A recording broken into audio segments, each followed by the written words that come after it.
Só tem mais um, tá acabando o ano também. Tem sido momentos, para mim tem sido muito importante estar aqui com vocês.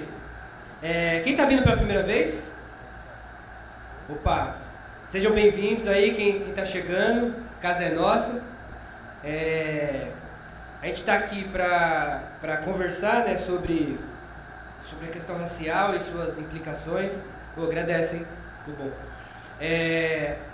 Hoje, o tema de hoje, como já foi dito, é os desafios da luta antirracista no século XXI.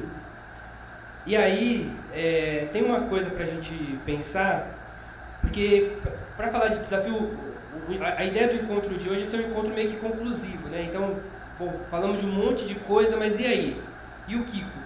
Então é um momento para a gente apontar possibilidades. Só que o que deu para mim fazer aqui foi colocar algumas provocações, mas eu vou tentar ser bastante resumido, porque eu acho que é um momento para a gente conversar sobre o que são os desafios, o que vocês, a partir do que a gente conversou, entendem como desafios. Acho que isso é mais importante do que eu dizer o que são os desafios, porque de fato a gente tem uma autora muito importante, uma militante, pensadora, chamada Jurema Werneck, e ela fala que, ela traz uma frase muito importante que a gente não pode perder de vista, que é: nossos passos vêm de longe. Então, assim, a gente chega aqui hoje nesse encontro, no nono, depois de vários passos, mas a gente chega aqui hoje, enquanto movimento negro, enquanto movimento social, depois de uma longa trajetória de luta. Então tem um monte de conquistas, tem um monte de enrosco, tem um monte de coisa para a gente pensar. Então a ideia do encontro de hoje é a gente pensar um pouquinho, e aí, o que a gente faz agora? Não a gente aqui no curso, mas a gente enquanto movimento social. Mas repito, né, a minha ideia é colocar algumas provocações, mas acho que o principal será abrir o microfone para a gente pensar junto mesmo o que a gente acha que os próximos passos, ou quais são os desafios, tá? Então, por favor, nos ajudem a pensar o que seriam esses desafios. Como a gente sempre fala, né, o objetivo do curso é trazer a discussão racial para a militância do sindicato e para a militância em geral. Não vou me estender. Tivemos um longo caminho para quem está chegando hoje pela primeira vez, que passou por vários temas, que fomos lá na África, fomos lá no começo, no início da humanidade, fomos chegando até tentar entender o racismo, tentar entender a relação do racismo com o capitalismo, para depois falar do movimento negro no mundo, na África, no Brasil, na medida em que nem o racismo está limitado ao Brasil e nem o movimento negro também está limitado ao Brasil. O movimento negro brasileiro ele é a expressão de uma luta muito maior, e aí houveram encontros para a gente abordar essas especificidades. Falamos de cultura negra, tentamos discutir um pouquinho a relação da luta de classes com a luta contra o racismo, as relações e as tensões, porque também tem tensões. Discutimos o movimento negro, a cultura negra e chegamos aqui no dia 21/10, os desafios da luta antirracista. Nós sempre falamos, a gente repete, não tem problema, que uma das coisas que motivou o sindicato a trazer essa discussão foi a Lei 10.639, porque nós estamos há 10 anos da lei e há uma percepção por parte do movimento negro de que a lei está enroscada, de que o racismo... visto você...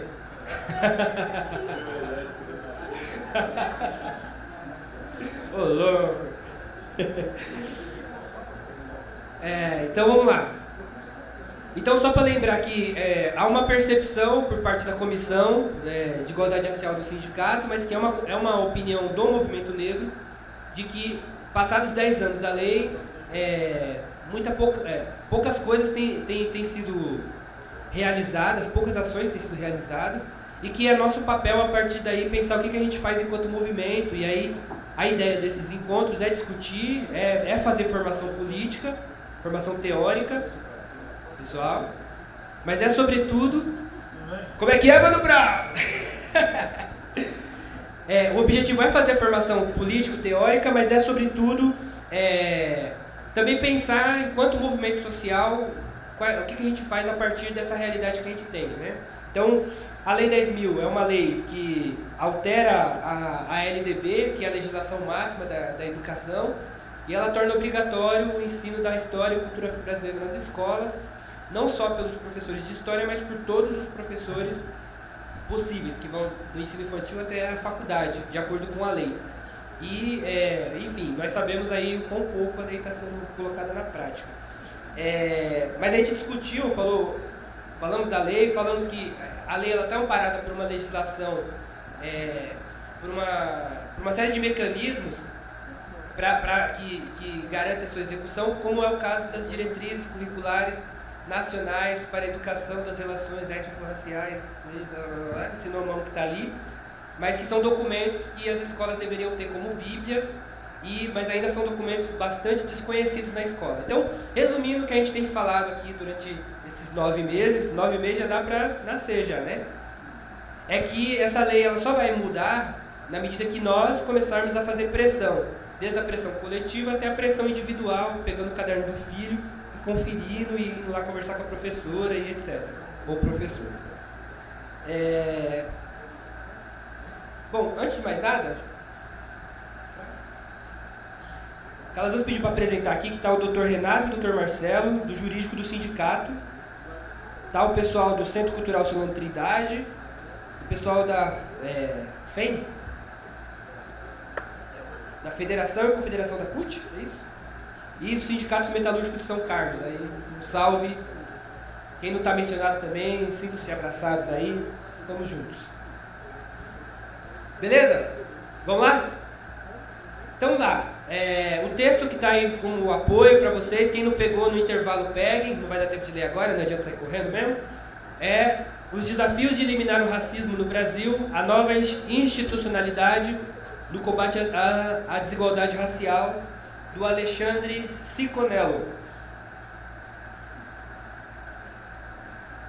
Então vamos lá, como a ideia é discutir desafios, eu já começo provocando vocês para a gente pensar junto.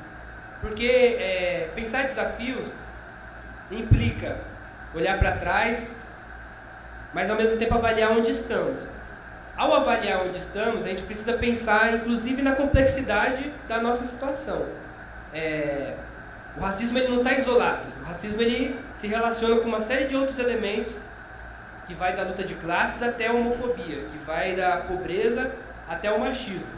Então é importante a gente pensar, fazer um esforço para pensar os desafios, olhando para o racismo, mas tentando entender como que o racismo se relaciona com outras contradições que estão presentes na sociedade. Ao mesmo tempo, a gente vai ter que considerar o que avançou, porque nossos passos vêm de longe. Nós estamos aqui porque houveram lutas que possibilitaram. Nós somos frutos de uma conquista. O fato de a gente estar aqui hoje com esse auditório lindo é porque nós resistimos, que o projeto era para que nós fôssemos aniquilados. Então o fato de a gente estar aqui significa vitória, significa que o senhor de engenho perdeu. O senhor de engenho, que o Brau já tinha denunciado, ele vai me bater, eu estou fazendo bullying. Mas parece, né, mano? Mas o senhor de engenho, o Brasil pós-escravidão, desempenhou um projeto para exterminar a população negra. O fato de estarmos aqui significa que o senhor de engenho perdeu. Se a gente olhar para a Argentina, onde o número de negros foi drasticamente reduzido, a gente vai ver que o projeto aqui no Brasil não foi bem sucedido, o projeto de extermínio. Mas, ao mesmo tempo, isso não significa que o extermínio não esteja em curso. Tem um extermínio físico das mortes, que acontece no morro, que acontece no quilombo, que acontece no dia a dia, mas tem também um extermínio mental, um extermínio simbólico, um extermínio cultural, que ele é cotidiano. E aí ele vai desde um extermínio que está presente na ausência dessa discussão na escola, está presente na falta de sensibilidade dos governos, muitas vezes, para a nossa dor, para o racismo, para os impactos do racismo. Está presente também, às vezes, nos espaços de luta, quando se secundariza, quando se trata o racismo como um problema menor. Então o extermínio está em curso. Apesar de nós termos resistido, vou citar o Racionais de novo, nossos motivos para lutar ainda são os mesmos. Então, o olhar que a gente vai precisar ter para pensar desafios é um olhar da encruzilhada, não é nem o olhar de quem venceu totalmente, mas também não é o olhar de quem foi derrotado. Ao mesmo tempo, é um olhar de quem vai ter que pensar várias possibilidades e intersecções, porque o racismo não está isolado.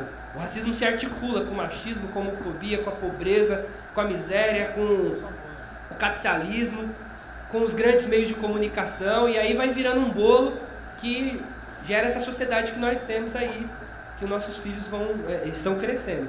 Então o nosso olhar, já uma primeira provocação, é para que a gente faça um olhar da encruzilhada, que não é nem um olhar do bem nem do mal, é um olhar que tenta pensar a contradição. A gente precisa assumir a contradição.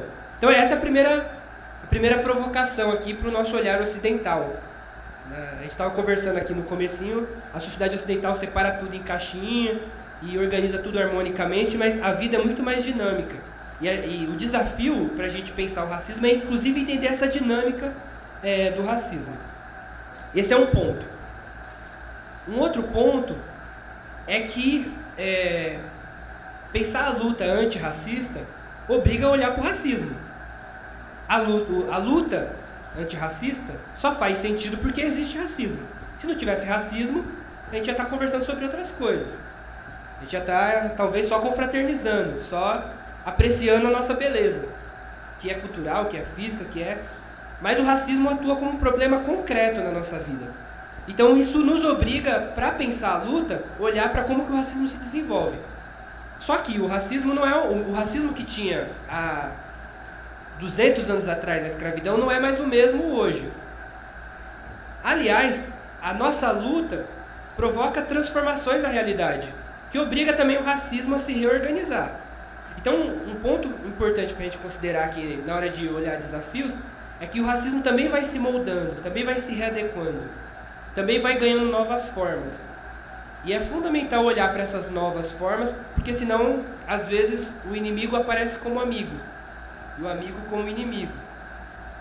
Então, uma primeira questão para a gente pensar em relação ao racismo contemporâneo é que ele se atualiza, ele é dinâmico, ele não fica lá parado. Se a gente olhar, por exemplo, para a década de 70, surgimento do MNU, surgimento do Ileaie, surgimento dos bailes blacks, que pega 70, vai para 80, mas é um momento em que a principal tarefa do movimento era denunciar o racismo. Porque toda a sociedade, a inteligência, fala inteligência, não sei por que fala inteligência, os cabeças pensantes da elite brasileira estavam formados na ideia de que o Brasil é a democracia racial, de que o Brasil é o país da harmonia e que aqui nós já resolvemos o problema do racismo. Racismo é nos Estados Unidos, que enforca os negros, que negro não gosta de branco, e lá é racismo. Aqui não, aqui estão todo mundo igual. Essa ideia de que somos todo mundo igual, jogamos bola todo mundo junto no final de semana, é uma ideia que está muito presente na elite e, infelizmente, como já o velho barbudo chamado Marx dizia, que as ideias que dominam são as ideias das classes que dominam.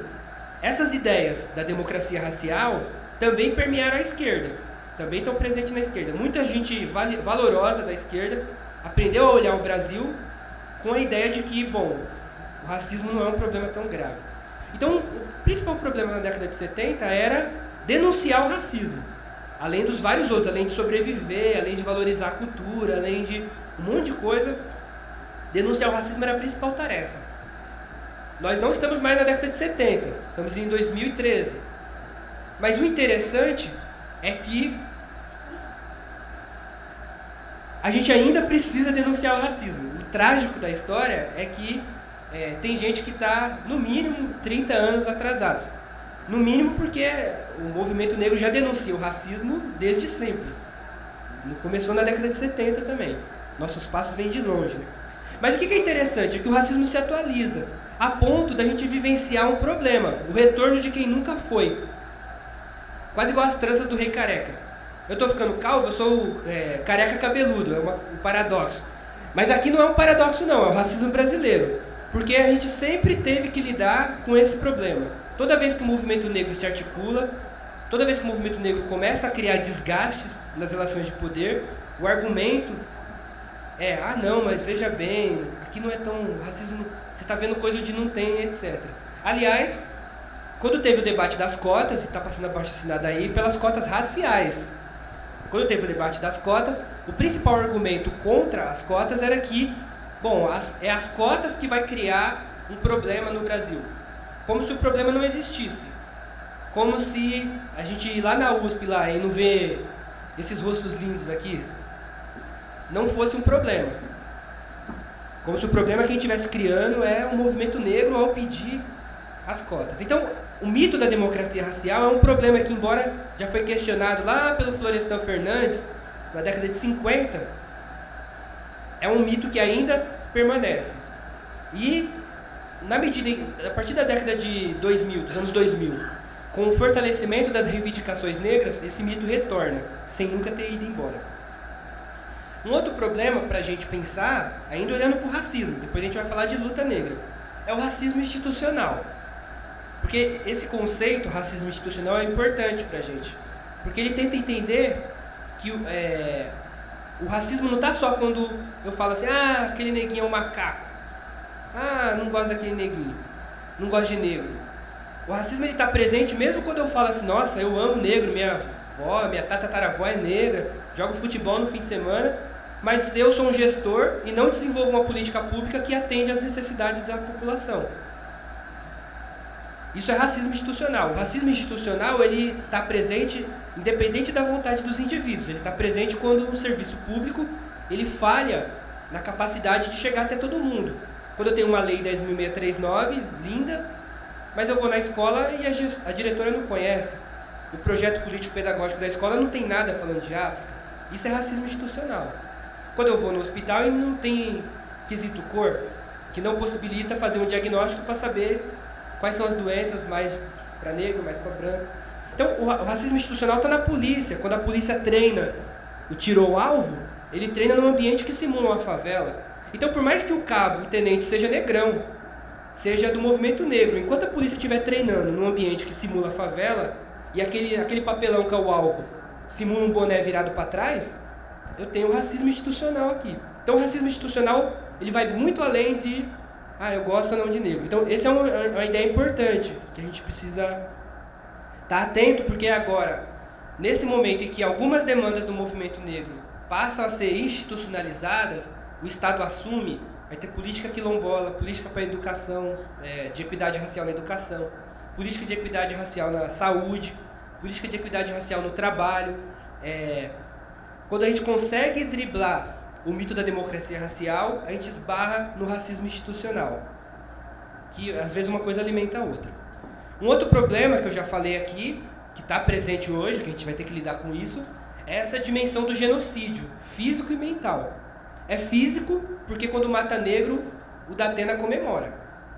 Se a gente pegar agora no YouTube, não sei quem tem Facebook, um menino roubou a moto de um cara, e aí assalta a mão armada, e aí quando o menino estava fugindo com a moto, um policial parou o carro bem na hora e deu 2 tiros no menino. Pois é. Se a gente pega os comentários que estão embaixo da reportagem na internet, a maioria dos comentários são pessoas comemorando o fato do policial ter atirado. A gente está numa sociedade em que se comemora o extermínio. A ministra, né, dos Direitos Humanos. Então, assim, essa é uma situação para a gente pensar. Quando teve a desocupação do Complexo do Alemão, os policiais no helicóptero atiravam lá com uma arma com mira de longo alcance, e as pessoas fugindo eram alvejadas e caíam. Segundo consta a lei, o policial ele só pode atirar em alguém quando tem um risco de vida. Não se justifica.